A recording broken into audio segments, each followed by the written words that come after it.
Sahabat RPK yang dikasih Tuhan dimanapun Anda berada. Shalom Beshem Yeshua HaMashiach. Salam sejahtera dalam nama Yeshua HaMashiach. Dalam nama Tuhan Yesus Kristus Juru Selamat kita.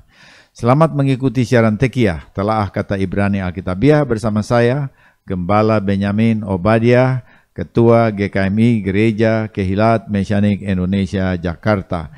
Siaran Telaah Kata Ibrani Alkitabiah ini dimaksudkan untuk menggali kebenaran Alkitab dari bahasa dan masyarakat Ibrani yang menjadi persemaian tumbuhnya iman Kristiani kita yang berasal dari tanah perjanjian Israel di Timur Tengah. Saudara dapat mengajukan pertanyaan ke 0812-9912-430. Hari ini kita akan membahas kata Ibrani Ha'af, Haben, Ruach HaKodesh. Artinya Bapa dan Anak dan Roh Kudus bagian kedua. Dalam bahasa Ibrani, Ha'af artinya Sang Bapa, Haben artinya Sang Anak, Ruach HaKodesh artinya Roh Kudus. Lengkapnya Ha'af, Haben, Ruach HaKodesh, Bapa dan Anak dan Roh Kudus bagian kedua. Matius 28 ayat 19, dalam nama Bapa dan Anak dan Roh Kudus. Dalam bagian pertama, kita sudah membahas bahwa frasa Ha'af, Haben, dan Ruach HaKodesh diangkat dari kitab suci Ibrani Tanakh yang sering disebut Perjanjian Lama oleh Kristen bangsa-bangsa dan diteguhkan oleh literatur rabbinik. Salah satu kitab yang mendukung konsep kesatuan dari tiga adalah kitab Sohar yang dikompilasi oleh Rabbi Shimon Bar Yochai pada abad 2. Menurut kitab Sohar, manifestasi Tuhan dapat dibagi menjadi dua bagian. Manifestasi atas atau heavenly, surgawi, dan manifestasi bawah atau earthly, membumi. Manifestasi atas disebut Airech Hanefim yang merujuk pada belas kasihan dan anugerahnya. Airech Hanefim atau manifestasi atas yang surgawi terdiri dari Keter, mahkota, yang merujuk pada Bapa sebagai Raja. Bina, anak, yang merujuk pada firman sebagai anak, serta Hokmah, hikmat, yang merujuk pada Roh Kudus. Ketiga emanasi ini bukan ciptaan, tetapi ekspresi atau manifestasi dari Ein Sof yang tak berawal dan tak berakhir. Kita lihat Airech Hanefim dalam Sohar yang dikumpulkan oleh Rabbi Shimon Bar Yochai meneguhkan apa yang dikatakan Yeshua, yaitu Bapa dan Anak dan Roh Kudus. Ajaran Yeshua ditulis oleh Matityahu Matius pada abad pertama, lebih dulu bahkan dari kitab Sohar. Manifestasi bawah yang disebut Seir Hanefim yang merujuk pada kebajikan sebagai hakim dan keadilannya. Pada zaman Mesias di bumi, dunia akan dibuat utuh dan dalam harmoni. Mesias bukan hanya memiliki 6 manifestasi Sefirot sebagai bagian dari Zair Hanefim, tetapi juga kebajikan ketujuh yang disebut Malchut, kerajaan. Kebajikan ketujuh, walaupun bagian dari manifestasi bawah, terkait juga dengan roh Airech Hanefim, manifestasi atas, karena tertulis, karena akan ada tunas dari tunas Isai, pucuk dari tunas Isai, dan roh Tuhan akan mengurapinya. Roh Tuhan mencakup kebajikan dan sumber roh itu adalah Airech Hanefim. Mesias bahkan lebih besar dari Raja Salomo karena kebajikan ketujuh seperti yang dikatakan, lalu Salomo duduk di tahta Tuhan. Salomo hanya memiliki 6 kebajikan, tetapi tahta Mesias memiliki 7 kebajikan. Jadi HaMashiach lebih besar dari Salomo, yang disebut juga sebagai Mesias. Salomo punya gelar Mesias. Ini merupakan pengakuan dalam kitab Sohar bahwa kerajaan Mesias lebih besar dan mulia dari kerajaan Salomo. Kerajaan Mesias jelas dikatakan sebagai roh Airech Hanefim yang berasal dari surga. Semua ini tidak lain dari peneguhan akan pernyataan Yeshua HaMashiach. Aku keluar dan datang dari Elohim, Yohanes 8 ayat 42. Paralel dengan ungkapan Bapa dan Anak dan Roh Kudus, kitab Sohar menulis, datang dan lihatlah rahasia dari nama Yud He Vav He. Ada 3 langkah, masing-masing berada sendiri, walaupun juga mereka satu, dan begitu bersatunya sehingga yang satu tidak dapat terpisah dari lainnya. Yang kudus dan lanjut usianya dinyatakan dengan 3 sisi yang bersatu menjadi satu. Dari Zohar volume 3. Ungkapan langkah atau ungkapan 3 langkah, 3 sisi menunjukkan pemahaman akan sifat compound unity dari kata Ibrani ehad dalam Torah. Para rasul memahami konsep dasar ini namun tidak tergoda untuk merumuskannya lebih lanjut.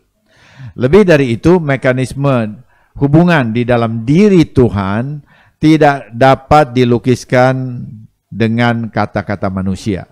Dan karenanya bila dipaksakan malah akan menyimpang dari kebenaran. Ungkapan nama Ha'af Haben Ruach HaKodes, Bapa dan Anak dan Roh Kudus, berakar pada kitab suci tanah dan Judaisme kuno dan sama sekali bukan pikiran Yunani. Frasa Bapa dan Anak dan Roh Kudus kemudian dirumuskan menjadi Trinitas yang kemudian dikukuhkan menjadi doktrin gereja Kristen di Eropa. Bagaimana hal ini bisa terjadi? Benar, istilah Trinitas yang berkembang itu di luar masyarakat Yahudi. Istilah ini tidak muncul dalam tulisan para rasul, tetapi pada tulisan para bapak gereja abad 2 sampai abad 5. Istilah Latin, Trinitas, pertama kali dipakai oleh Tertullianus dari Kartagi, Tunisia, 155 sampai 230. Tertullian menulis, kami mendefinisikan bahwa ada 2, Sang Bapa dan Sang Anak, dan 3 bersama Roh Kudus. Dan angka ini dibentuk oleh pola keselamatan yang membawa kesatuan dalam Trinitas, menghubungkan yang 3, Sang Bapa, Sang Putra, dan Roh Kudus.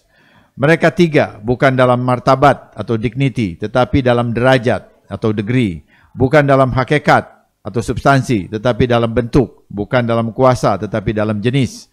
Mereka ada dalam satu hakikat, substansi, dan kuasa, karena hanya ada satu Tuhan yang daripadanya derajat, bentuk, dan jenis terpancar kepada Sang Bapa, Sang Putra, dan Roh Kudus.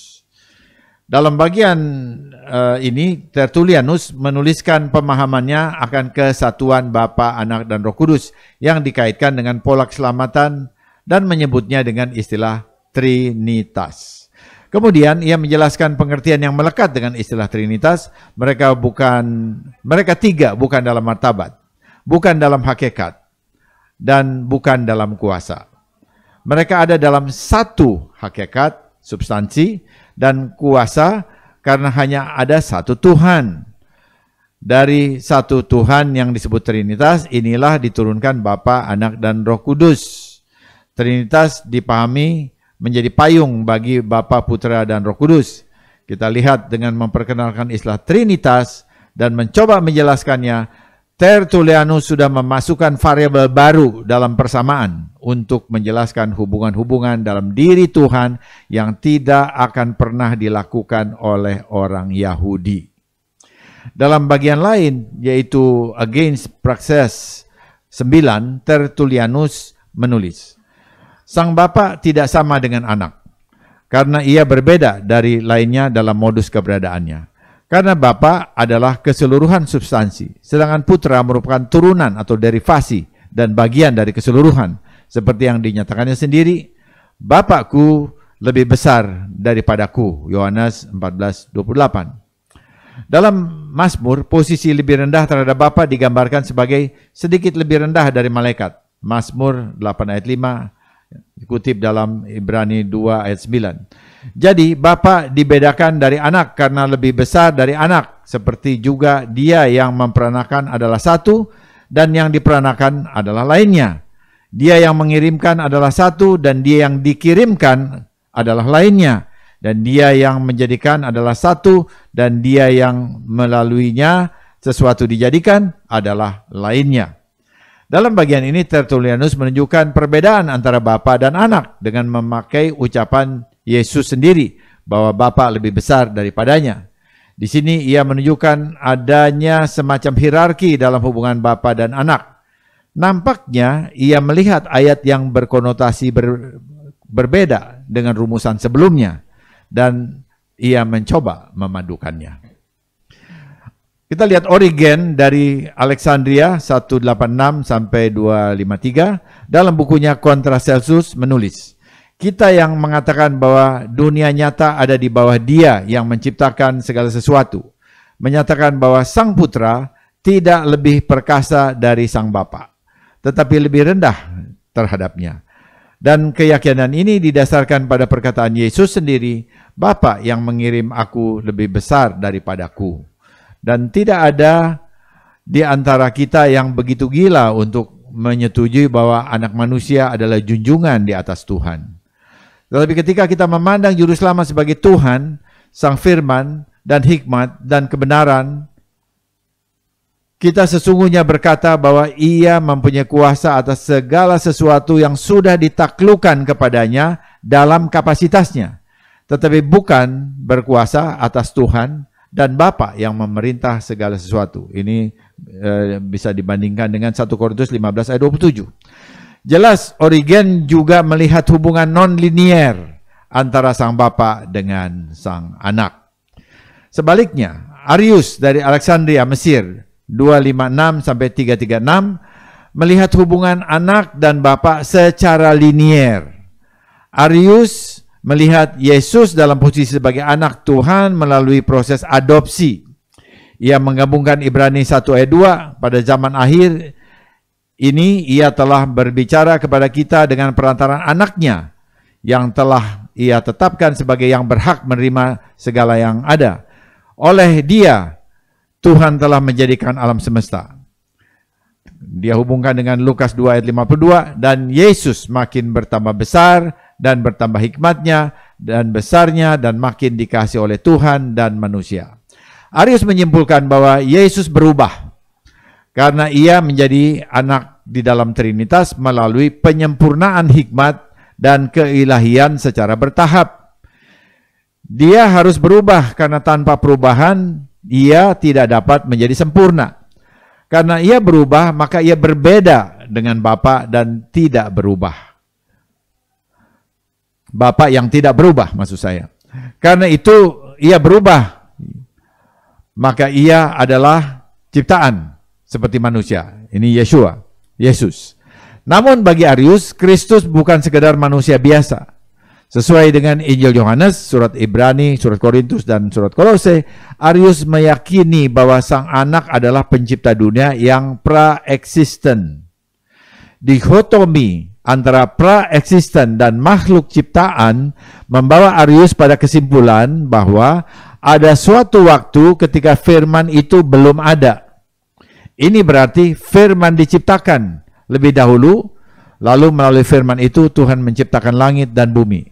Ajaran Arius ini diteruskan oleh kelompok yang bernama Saksi Yehova.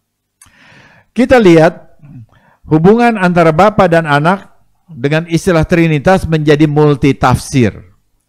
Para pemimpin Kristen merasa mampu merumuskan hubungan Bapa dan Anak dengan memakai pemikiran filsafat Yunani yang mereka pelajari sebelum mereka mengenal ajaran Injil. Cara berpikir Yunani yang bersifat linier menjadi tumpuan untuk merumuskan hubungan-hubungan dalam diri Tuhan yang justru bersifat paradoks, non-linier, dan berada di luar ruang dan waktu. Padahal ungkapan Bapa dan Anak dan Roh Kudus dapat diterima oleh para rasul Yahudi yang berpikir siklis, sehingga tidak perlu membuat istilah baru apapun untuk merumuskannya. Akibat istilah yang multitafsir ini, terjadilah perpecahan di lingkungan gereja bangsa-bangsa. Ini dipandang tak elok oleh Kaisar Romawi Konstantinus Agung yang sesudah dekret Milan mulai melihat kekristenan sebagai kekuatan untuk mempersatukan kekaisaran karena ilah-ilah lama telah kehilangan pengikut di Romawi.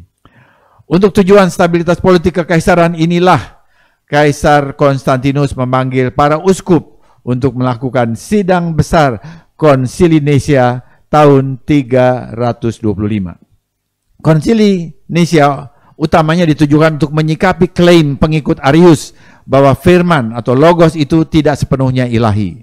Konsili dengan tegas menyatakan keilahian anak secara penuh dalam rumusan sehakikat homoousios dengan Bapa. Konsili Nicea menghasilkan rumusan suatu pengakuan iman. Kami percaya kepada satu Tuhan, Bapa yang Maha Kuasa, pencipta segala sesuatu yang kelihatan dan yang tidak kelihatan. Dan kepada satu junjungan, Yesus Kristus, anak Tuhan, selaku anaknya yang tunggal, sehakikat dengan Bapa, Tuhan dari Tuhan, terang dari terang, yang olehnya segala sesuatu dijadikan, yaitu apa yang ada di surga dan yang di bumi, yang demi kita manusia dan demi keselamatan kita turun menjadi daging, menderita sengsara dan bangkit pada hari yang ketiga, naik ke surga dan akan datang untuk menghakimi orang yang hidup dan mati, dan kepada Roh Kudus. Apa esensi pengakuan iman Konsili Nicea? Pengakuan iman Nicea merefleksikan ayat-ayat Alkitab yang menegaskan Bapa sebagai pencipta segala sesuatu. Nicea menekankan keilahian Yesus Kristus sebagai reaksi terhadap ajaran kaum Arius yang memandang firman sebagai lebih rendah dari Elohim. Peran Roh Kudus kurang disingkapkan di Nicea, kemudian mendapatkan penekanan dalam Konsili Konstantinopel tahun 381. Pengakuan Nicea kemudian mendapat tambahan dalam pengakuan Athanasius yang menegaskan konsep Trinitas sederajat dengan rumusan keilahian Bapa, Anak dan Roh Kudus semuanya adalah satu. Kemuliaannya sama, keagungannya sama kekalnya. Sama seperti Bapa, demikian pun Anak, dan itu pula Roh Kudus. Rumusan ini dipengaruhi oleh Agustinus. Perdebatan yang panjang ini memang dapat memberi pemahaman, namun juga dapat ditafsir secara miring oleh berbagai kalangan. Istilah Trinitas dapat dipandang bahwa kekristenan mengajarkan tritheis, tiga Tuhan, baik oleh agama lain maupun di lingkungan umat Kristen sendiri. Sesuatu yang tidak dimaksudkan sama sekali. Apakah istilah Trinitas harus dipakai secara mutlak untuk menyatakan keselamatan seseorang? Bila istilah Trinitas harus dipakai secara mutlak untuk menyatakan keselamatan, pertanyaannya, mengapa para rasul tidak memakai istilah ini? Apa mereka tidak selamat? Murid-murid Yahudi Yeshua tidak memerlukan istilah Trinitas. Hubungan dengan Adonai Elohim sebagai Bapa didapat melalui ketaatan pada ajaran Torah yang juga diajarkan oleh Yeshua Sang Firman. Menjalani kehidupan kudus sesuai perintah Tuhan lebih utama daripada rumusan verbal. Jadi keselamatan, hidup kekal ada pada hubungan dengan Bapa melalui Yeshua Sang Firman dan bukan pada pemakaian istilah. Yohanes 17 ayat 3. Bahwa konsep Trinitas berasal dari Injil itu benar. Tetapi pengakuan iman Nicea harus dipandang sebagai tafsir, sebagai komentari untuk membantu pemahaman sesuatu hal saja. Apa esensi dari ungkapan Bapa, Anak, dan Roh Kudus dalam ajaran Yeshua yang kemudian dicoba untuk dijelaskan dengan istilah Trinitas oleh bapak-bapak gereja sampai ke Konsili Nicea? Pertama, Perjanjian Baru tidak mengajarkan tritheism atau tiga Tuhan. Tetapi juga tidak mengajarkan unitarianisme yang menyangkali keilahan Yeshua sebagai Sang Anak dan Roh Kudus. Juga. Kedua, Perjanjian Baru tidak juga mengajarkan modalisme yang disebut juga Sabellianisme yang mengajarkan bahwa Tuhan yang satu dapat muncul kadang sebagai Bapa, kadang sebagai Anak, dan kadang sebagai Roh Kudus. Ibarat seorang aktor yang memakai tiga topeng secara bergantian. Paham ini tanpa disadari muncul kembali bersama dengan gerakan Sacred Name Movement yang mengharuskan penyebutan lafal nama Tuhan dengan tafsir lafal tertentu. Di lingkungan bangsa-bangsa muncul istilah Triunity yang merujuk pada kesatuan dari Bapa, Anak, dan Roh Kudus untuk menghindari Trinitas yang dapat diplesetkan menjadi ketigaan dari Tuhan sehingga dapat ditafsir tiga Tuhan. Torah dalam Shema mengajarkan kesatuan Tuhan yang ehad, satu dalam kesatuan compound unity. Ehad dibedakan dari yahid, singularity, ketunggalan. Namun yang jauh lebih penting adalah percaya dan bergantung kepada Adonai Elohim dengan firman-Nya daripada memperdebatkan rumusan verbal satu doktrin yang digunakan untuk menguraikan sifat Tuhan. Usaha manusia yang berada dalam ruang dan waktu tidak mungkin dapat menguraikan mekanisme di dalam diri Tuhan secara komprehensif. Karena manusia ada di dalam ruang dan waktu maksud saya, sementara Tuhan berada di luar ruang dan waktu. Bagaimana menyikapi pengakuan verbal rumusan Nisea? Pengakuan Nisea merupakan reaksi terhadap Arianisme yang secara keliru mengajarkan firman atau sang anak lebih rendah dari Bapa. Sasarannya lebih bersifat horizontal. Di samping itu, karena bersifat reaktif, maka rumusan verbal Nisea bukanlah pernyataan komprehensif tentang sifat Tuhan. Pengakuan Nisea lebih menunjukkan cara berpikir linier bangsa-bangsa ketimbang pengajaran para rasul Yahudi, murid-murid Yeshua. Rumusan Nisea bisa bermanfaat namun tidak boleh dipakai untuk menggantikan korpus atau bahan pengajaran Mesias Yeshua termasuk Tanak. Pengakuan Nisea disebut belum komprehensif karena menekankan dimensi hakiki kesetaraan Bapa dan Anak, Yohanes 10 ayat 30, aku dan Bapa itu satu, namun belum menampung dimensi fungsional yang menyatakan Bapa lebih besar dari Anak, Yohanes 14 ayat 28, Bapa lebih besar dari aku. Kedua, dimensi paradoks ini harus diterima secara simultan. Hubungan Bapa dan Anak bersifat non-linier, multidimensi, dan berada di luar ruang dan waktu, serta tak dapat dirumuskan secara komprehensif dengan pikiran manusia yang terbatas.